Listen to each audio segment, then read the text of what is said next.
Where's everyone originally from? Originally. So, born and raised. Born. Yeah. Yeah. I was born in Whittier, California, actually. Okay. Which is maybe what, half an hour away from here. Right. Born here, raised on Oahu. My mom's from the islands. My dad's from here. So I was born here. I was raised. And then brought up in Hawaii. Yeah, I've been in Hawaii for most of my life.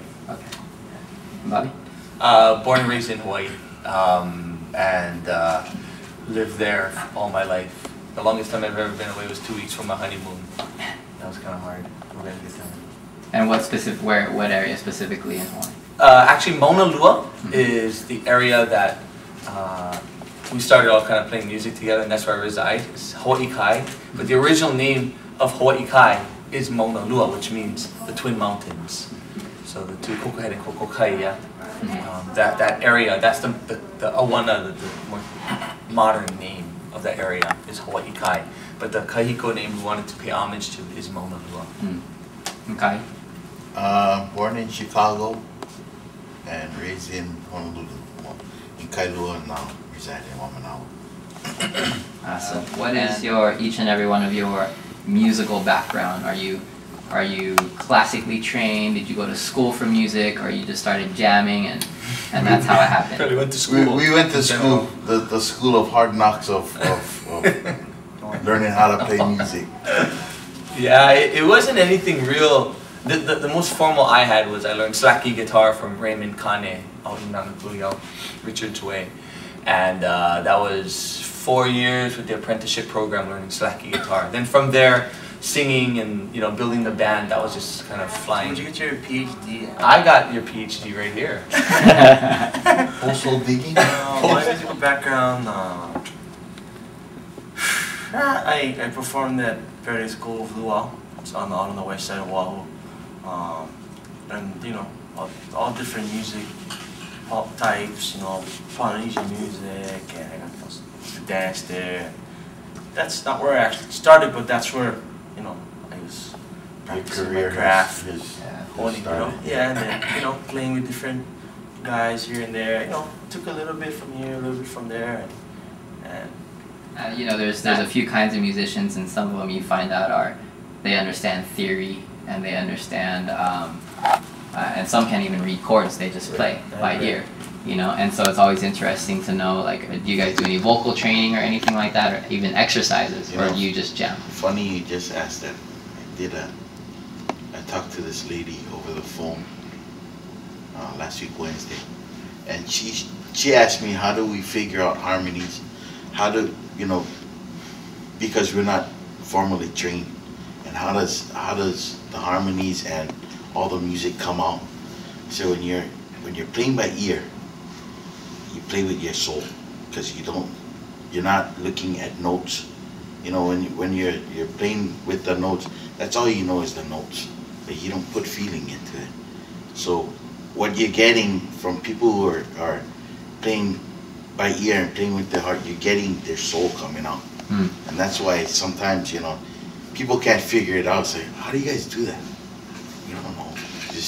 That's just who we are. The emotion takes over, and you can learn. There's certain things you can learn. There's certain things that just have to be there for something to happen, and the chemistry has to be right. As a group, 3 of us have to be on that same wavelength, and you really hear it. It shines through the music. It's not something that's learned. It's something that happens, So we're very blessed in being able to. But we're in you were in choir in school. Yeah. I was in the Honolulu Boy Choir. Stuff like that. Still couldn't read the notes, though. No, I barely read the newspaper. As a band, what do you want to be known for? I mean, we were listening to you, and the harmonies to us, it was awesome. Something fresh and something new. It was like, taking that traditional Hawaiian song, but putting your own flavor into it. That's kind of what really,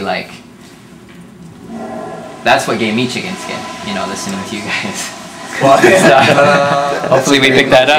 Yeah, we can fix that. Okay. That's so true. I think that's kind of what our legacy is, definitely the foundation from which we've built from, and that's traditional Hawaiian music, but putting in the flavors of us 3 who are musically motivated by sometimes different genre. But when we get on stage and we're performing Hawaiian music, all of a sudden it becomes Hawaiian music, and it becomes new and fresh. A lot of these songs are 100 years old, you know. So what we try to do is put the spin on it so people get a freshness and newness. All of a sudden it becomes current, yeah? And that's where the harmony is a big thing on why we love our music. Secondly, that's why I've always wanted a trio. The three-part harmony to me is just the most genuine, beautiful sound straight from the heart. And then, you know, we love falsetto and really perpetuating the leo ki'e style of Hawaii, so we really like pushing that. Slacky guitar, I mean, you don't have a lot of slacky guitar in the way that we're going to be presenting it, and we like to keep that alive. Ukulele, Kai's bass work, before you know it, you have this collage of music. It's not necessarily just one thing you're going to see. You got to see them just because of the harmony. Oh, but they got great falsetto sounds. Oh, the slacky work is great.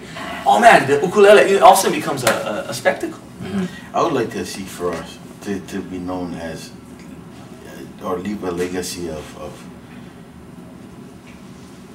having the young kids, we spark a flame in the young kids in Hawaiian music, so that they have the desire to keep it up and perpetuate it. You know, do you see the younger generation embracing traditional Hawaiian music and culture? Obviously, you're doing your part to contribute to that. But do you see that happening, or do you seeing it withering away and going back all into just like the... Well, Richie's the youngest guy of the group, so I think you see a lot of it. I do see, I mean, for me growing up, most of the Hawaiian musicians and entertainers were obviously they're, you know, growing up and stuff, but now that I'm, you know, they inspired me. Maunalua has been together for like 13, 14 years, and you know, I always looked up to these entertainers and stuff. So I think definitely, you know, it does have an effect. It had an effect on me. You know, it inspired me, and I see a lot of younger guys picking up their ukuleles and guitars, and you know, forming Hawaiian bands. Because you know, the local music, the reggae music, the Hawaiian music, it's all good, Fun stuff. I mean, I love that. That's.